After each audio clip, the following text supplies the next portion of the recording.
जी, hello दोस्तों, मैं हूँ कमर सीमा। उम्मीद है आप लोग ठीक होंगे। दोस्तों, यूएई के प्रेसिडेंट जो हैं वो भारत पहुँचे हैं और प्राइम मिनिस्टर मोदी खुद उनका इस्तकबाल करने गए हैं। ये एक बड़ी सिग्निफिकेंट चीज़ है कि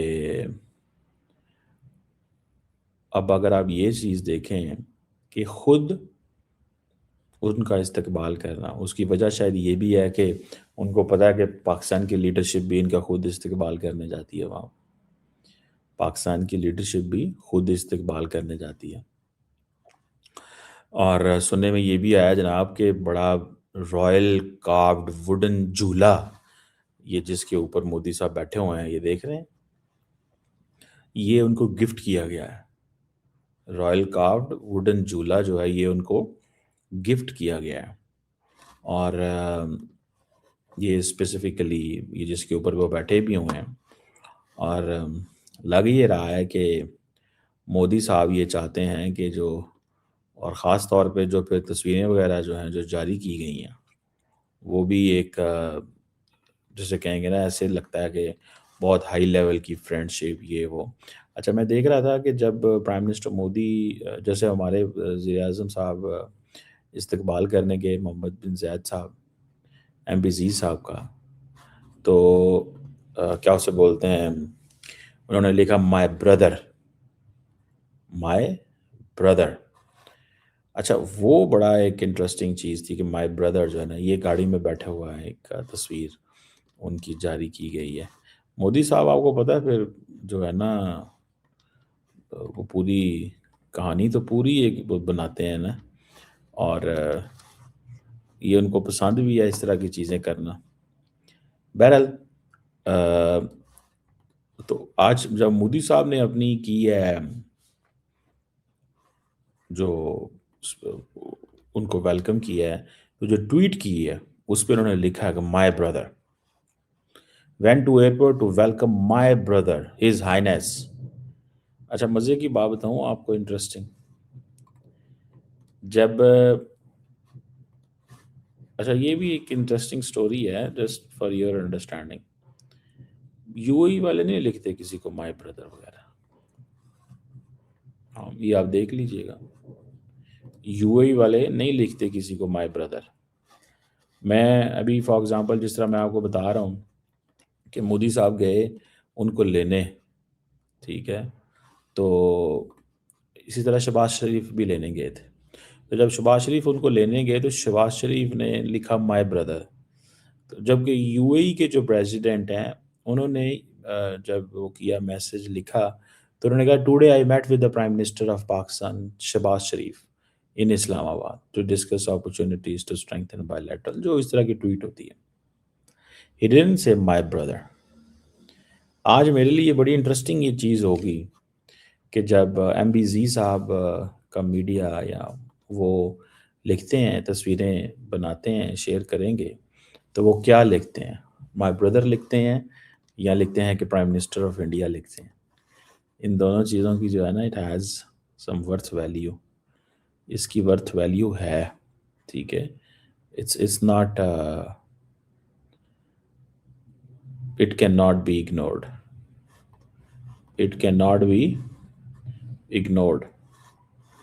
अब इस चीज़ में अगर आप ये देखें कि एक तरफ वहाँ पे मोदी साहब गए हुए हैं, उन्होंने उनको बड़ा वेलकम शेलकम किया है, सारा जो भी एक स्ट्रक्चर होता है, और दूसरी तरफ हम देखते हैं कि शायद ये गए 2 घंटे के लिए हैं, इसकी वजह क्या है?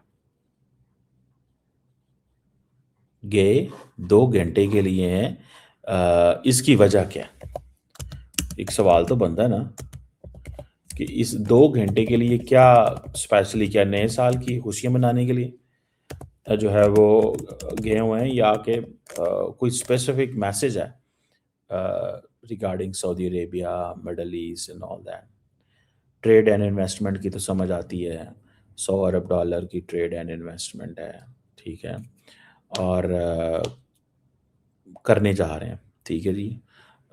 या वो जो कॉम्प्रिहेंसिव इकोनॉमिक पार्टनरशिप एग्रीमेंट है, ठीक है, तो वो एक है। और फिर दूसरा ये है कि energy cooperation, long term LNG वगैरह, डिफेंस एंड सिक्योरिटी में इस तरह की चीज़ें।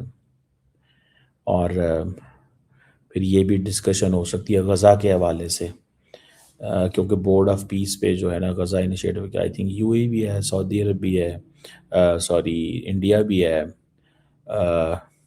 हो सकता है ईरान अमेरिका के ऊपर भी बात करें कि हम कैसे मुतासर जो है ना वो उससे हो सकते हैं। These are some important things कि वो क्या किस तरह जो, ठीक है ना, ये किस तरह की जो है ना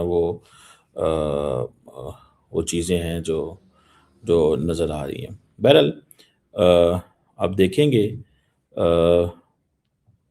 कि कहीं ना कहीं पे, कहीं ना कहीं पे भी अ, मुझे ये लगता है कि इंडिया यूएई की जो पार्टनरशिप है वो ग्रो कर रही है, इस लेवल पे कर रही है अम,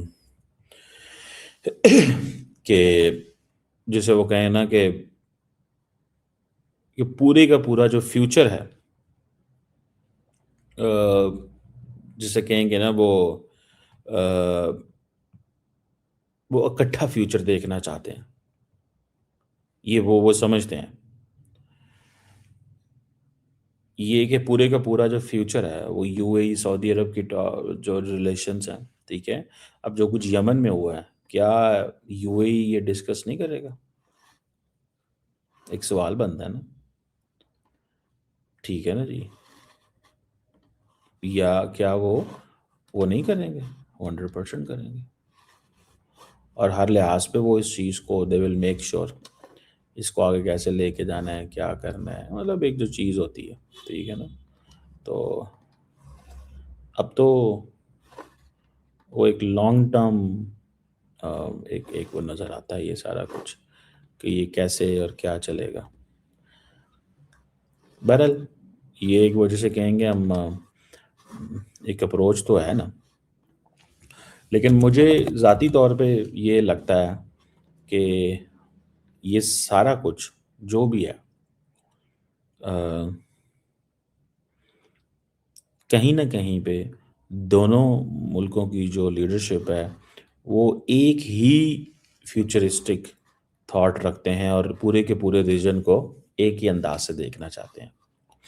वरना ये 5वां विज़िट 10 सालों में, और आपको मज़े की बात बताऊँ, हो सकता है इस साल 2 हो जाएँ। मेरा ख़्याल है ब्रिक्स की भी है इनके वो, ठीक है? तो इनको वो अलहदा प्रोटोकॉल देते हैं। अब हो सकता है अमारातीज़ इंडिया पहुँचे हों ये इनको कहने कि भाई कि ये किस तरह चीज़ जो है वो चल रही है और किस तरह वो हो रही है। अमारातीज़ ये समझते हों, ठीक है, कि आप शायद इंडिया को कहें कि आप सऊदी अरब से थोड़ा पीछे हट जाएँ। कह सकते हैं, क्यों नहीं कह सकते? ठीक है ना जी। अब क्योंकि ताल्लुकात जो मुनासिब नहीं है, अब सुनने में आया है कि शायद जो सऊदी अरब है वो 2034 का वर्ल्ड कप जो है वो करना चाहता है। ठीक है जी। तो अगर सऊदी अरब में वर्ल्ड कप 2034 हो जाता है, ठीक है, जो कि मोहम्मद बिन सलमान पूरी कोशिश करेंगे कि अगर हम कतर के बाद हम करा लें। हो सकता है कोई लोग विद इन अरब वर्ल्ड ऐसे हों जो ना चाहते हों कि ये चीज़ हो। समझ रहे हैं बात? देर इज़ अ पॉसिबिलिटी उसकी है ना, कि वो विद इन वो चाह रहे हो कि यार ये ना हो। तो ये एक पॉइंट वो बनता है, पता चलता है कि ये किस तरह है और क्या है। बहरहाल मैं तो देख रहा हूँ कि ये जो सऊदी अरब और यूएई के ताल्लुकात हैं, they are growing very fast, और इकॉनमी स्ट्रेटीजिक, फिर I2U2 का भी हिस्सा है। और मोदी साहब जो हैं अ, वो ये भी समझ रहे हैं कि यार कहीं ना कहीं पे मुस्लिम दुनिया में ये एक मुल्क है which is growing very fastly, और मुझे इसके करीब जाना ही जाना है, मुझे इसके करीब जाना ही जाना है। वो ये भी समझते होंगे शायद कि और जो मुस्लिम दुनिया है वो और तरीके से ऑपरेट करती है। ये मुस्लिम दुनिया के जो मुल्क है, मोहम्मद बिन ज़ायद जिसको हेड कर रहे हैं, ये और तरीके से ऑपरेट करता है। इंडिया समझता है कि ये थोड़े से प्रोग्रेसिव हैं, लिबरल हैं, या इनका एक जो एक व्यू है, ठीक है। तो this is a point of, ज़ाहिर बात है, एक वो बनता है। ये एक चीज़ है जो उसको इंडियंस देख रहे हैं, और जिस तरह पिक्चर्स दिखाई जाती हैं। अब देखिए ना, 4:20 पे वो आ रहे हैं, और पता है कितने बजे वो जा रहे हैं? 6:05 पे। ठीक है। सो दिस, कई लोगों का कहना है कि this is a car diplomacy. ये सारा दिन तो वो गाड़ी में बैठे होंगे, जब उसने आना है तो वो ये थोड़ी कह सकता है कि मैं इनको लेने आ जाऊं उधर घर।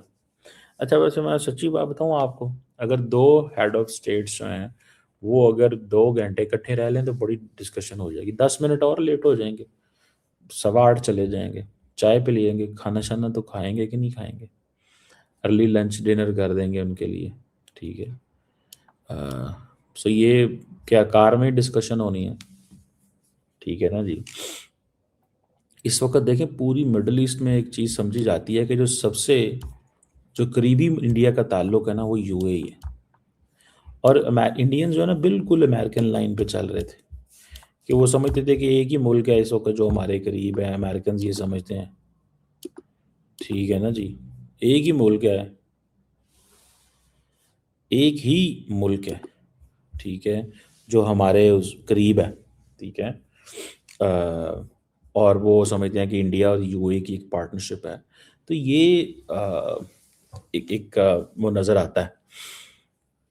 अब इंडियंस को ये मसला है कि हमने वो काम करना था जो अमेरिका चाहता है, क्योंकि अमेरिकन चाहते हैं कि जो पावर सेंटर है मिडल ईस्ट का, उसमें द यूएई का एक बड़ा किरदार होना चाहिए। वो ये समझते हैं। मैं आपको, I can tell you with all that my conviction, मैं आपको बता सकता हूँ, ठीक है। वो समझते हैं कि हमें ये पावर सेंटर जो है ना, ये जो मिडल ईस्ट वाला है, ये वो इसको इस एंगल से देखते हैं। तो अब उसमें क्या है, किस तरह है, ये भी एक फ्रेमवर्क, वो जैसे कहेंगे ना, समझने वाला और स्टडी करने वाला। बहरहाल, मैं तो देखना चाहता हूँ कि ये 2 घंटे की जो कार डिप्लोमेसी है, इसका मकसद क्या था? 2 घंटे की कार डिप्लोमेसी का मकसद क्या है?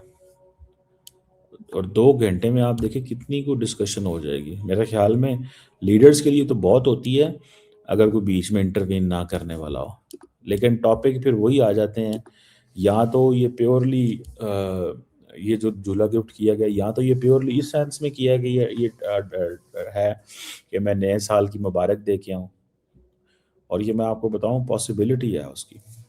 और इसका एक चीज़ ये भी है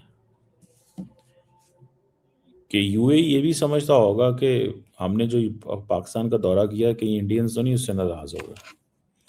लेकिन फिर मेरे जहन में एक ये भी बात आता है कि इंडिया यूएई के जितने करीब ताल्लुकात हैं, ये पॉइंट हो नहीं सकता।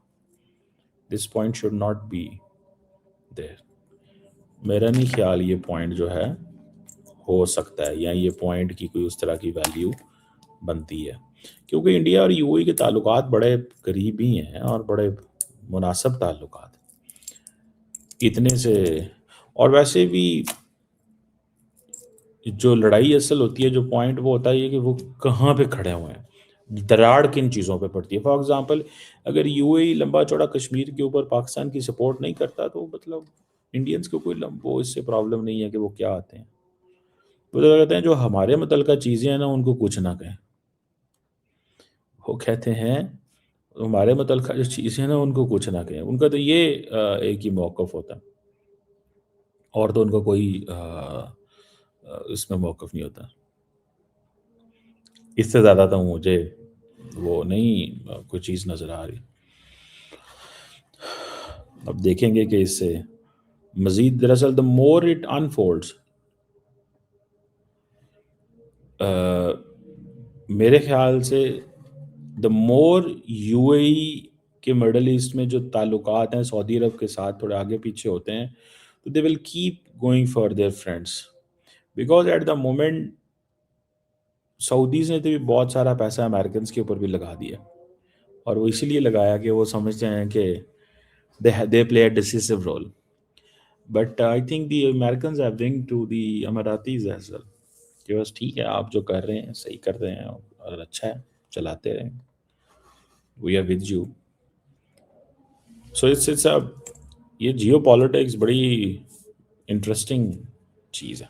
ये कोई वो नहीं है कि ऐसी है, इंटरेस्टिंग कन्वर्स, इसमें मज़े वाली कहानी होती है इसमें, बिकॉज जो लीडरशिप होती है ऑन ऑल साइड्स, वो बहुत कुछ जो है ना वो कर रहे होते हैं। बहरहाल थोड़ी देर में शायद इसका कोई आउटकम हमें पता चलेगा क्या है।